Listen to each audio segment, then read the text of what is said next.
Oh, hi. I'm Alex. I'm a programmer. I've been working with the web for about 15 years. I have a job right now that I like, and most importantly, these opinions are my own and do not represent my employer. I wanted to make this video to talk about what AI is doing to the profession of programming, but I don't think this is specific to programming at all. One of my friends works in the publishing industry, and she mentioned to me that a lot of the publishers are using AI to generate the little blurbs you see on the dust jackets of books. But what I know about is programming. And so we're going to talk about that. Back when I started doing this web thing, we spent a whole bunch of time hacking around different behavior in different browsers. So IE and Chrome and Firefox, Safari. Now we don't do that so much anymore. And a lot of the knowledge I gained about how to do that back then is useless. And this is not an experience that's unique to me or to web development or to STEM fields in general. And a paper that really helped me understand what's going on here and kind of contextualize my career is one by Deming and Noray, and I'm going to link it down below in the description. And the paper makes a lot of really good points, but I think I want to focus on two today. The first point is about why entry-level salaries are so high in tech and programming. And the reason for that is knowledge that you gain is not a durable advantage in these fields. And so maybe only like the last 10 years of the things I've learned are important or useful. And yeah, I've learned about how things fit together and things like that, but the real practical knowledge is kind of useless.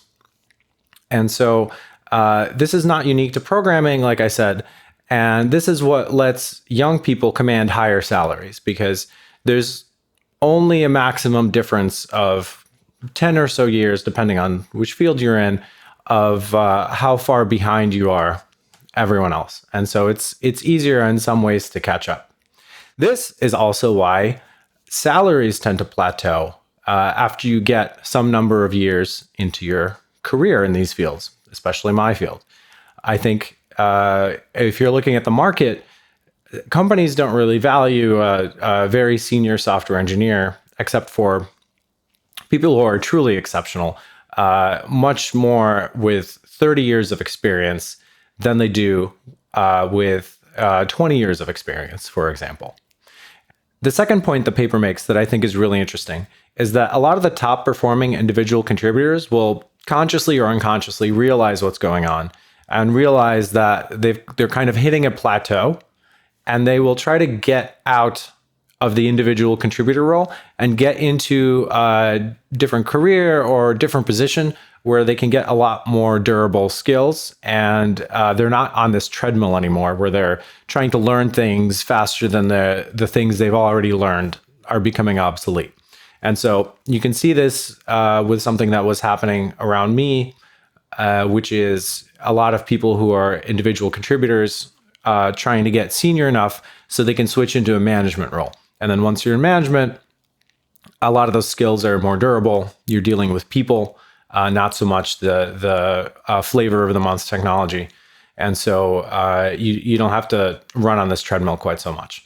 One of the downsides of that is a lot of the larger tech companies realized that they were kind of middle heavy, and they had too many people in management.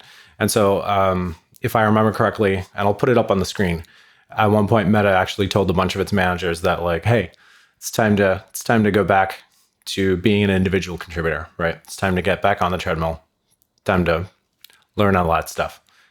And for me, I'm not in management. I'm staying on the treadmill. The treadmill is my home. So how does AI fit into this? Well, I'm not a Luddite, and I use pretty much all the agents. And for this video, I tried to use one of the ones that tries to one-shot an app that you're trying to make. And so I made an app that lets you edit markdown files, and it has a little assistant in it that helps you work on your markdown files with you. All right, come here. I'll show you. Okay, so here we have my app, and you can see I can log into it. I'm hiding my email right now, but you just have to trust me.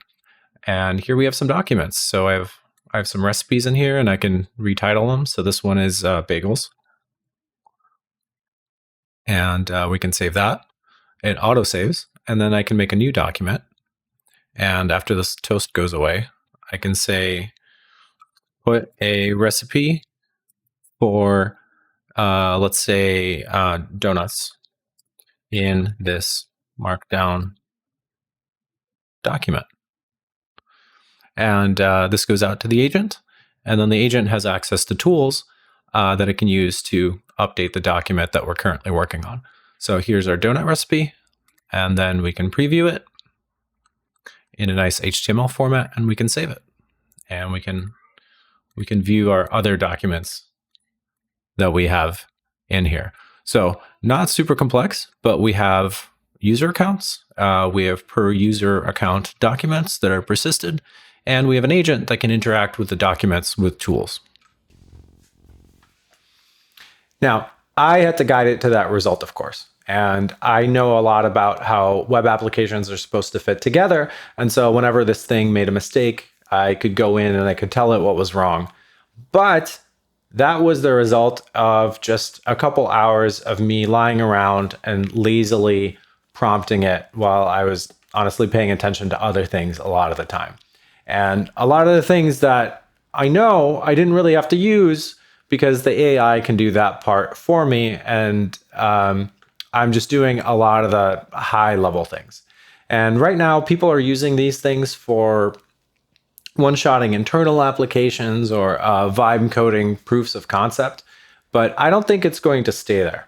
And so it is one of those cases where it feels like the useful knowledge I have, or the useful professional knowledge, again, is getting shrunk down a little bit. And for me, it's not so bad. I understand a lot of high level things. And for me, it's maybe speeding up that treadmill a little bit, but I think I'm still employable. And I think young people are also employable, or I shouldn't say young people, I should say entry level people. But I think this is causing them to have a harder time. So let's talk about that. If you're a young person, it might seem like I'm painting a pretty rosy picture right now. The boomers, like me, are burning out. It won't take you that long to catch up because of AI, and you can get that bag and you can move on. But I think if you talk to a lot of people who are new to the industry or trying to get into the industry, maybe some new grads, you'll find that it's not so great. I think the problem is that when you start learning how to do software development, you kind of learn it in order. So you learn a lot of the basics things first, and then as you do the basic things, you learn how those basic things fit together, and then you really learn a lot of the high level concepts. And a lot of companies used to hire people who could only do the basic things because the basic things were boring, and the senior people didn't want to do the basic things. And there was kind of this exchange where you would hire people who were new, and then they would do the basic things for you. And as they were doing those things that you didn't want to do, they would kind of learn the important stuff, the higher level stuff that they would need to further their career. That's breaking down with AI, at least from where I sit. Now, the AIs have gotten good enough that they can do the basic things. And a lot of companies, and this isn't universal, is not true for every company, but a lot of companies are not investing in young people anymore, or people who are new to the profession. And you don't need me to tell you that's bad. All senior people were once junior people. Now, you might say, no, you're anthropomorphizing the machines. They don't actually know anything. They spit out probabilistic garbage. You're ruining software development. Yeah, maybe, but I don't think you're going to get as far as you think you're going to get arguing about the nature of knowledge or intelligence. Epistemology break. Did you know that for hundreds of years, for something to be considered to be knowledge, it had to be true, you had to believe it, and you had to have a justified reason for that belief? Well, in 1963, Edmund Gettier proposed some examples of situations where all of three of those things were true, but you still didn't know what you thought you knew. So here's a clock. Assume it breaks at 4 o'clock today, and then the next day, you look at it exactly at 4 again. That is true. It's 4 o'clock. You believe it because you saw the broken clock, and your belief is justified. However, it's just a lucky guess. In fact, we don't actually know philosophically what the difference is between knowledge and a lucky guess. Was that boring? Did you feel like clicking off the video? Well, that's how a lot of people feel when they're told that they shouldn't use AI because it can make mistakes.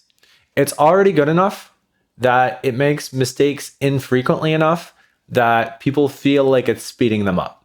And for these kinds of things, even if it maybe you can find a paper where open source contributors, for example, aren't actually sped up by AI, people feel like it's making them better. And so the only path forward is to actually make the AIs better. We're not going back to where we were. There's a great YouTube video by CGP Grey called Humans Need Not Apply. And I think you should watch all of it, and I'm going to link it below. But I would just like to show you a little segment of it that I think is pretty applicable, even though it was made way before all this AI hype really took off. Imagine a pair of horses in the early 1900s talking about technology. One worries all these new mechanical muscles will make horses unnecessary. The other reminds him that everything so far has made their lives easier. Even if this car thingy takes off, he might say, there will be new jobs for horses we can't imagine. So this is the bad outcome, but I'm not so sure it's the only one. Maybe there's more positive things ahead. Maybe there's smaller teams who are going to be able to build cooler things with less investment. But I do think it's going to be rough for a little while. Personally, I am going to keep programming professionally until I think it's boring or no one wants to pay me anymore. After that, maybe I'll try my hand at YouTube. Please like and subscribe.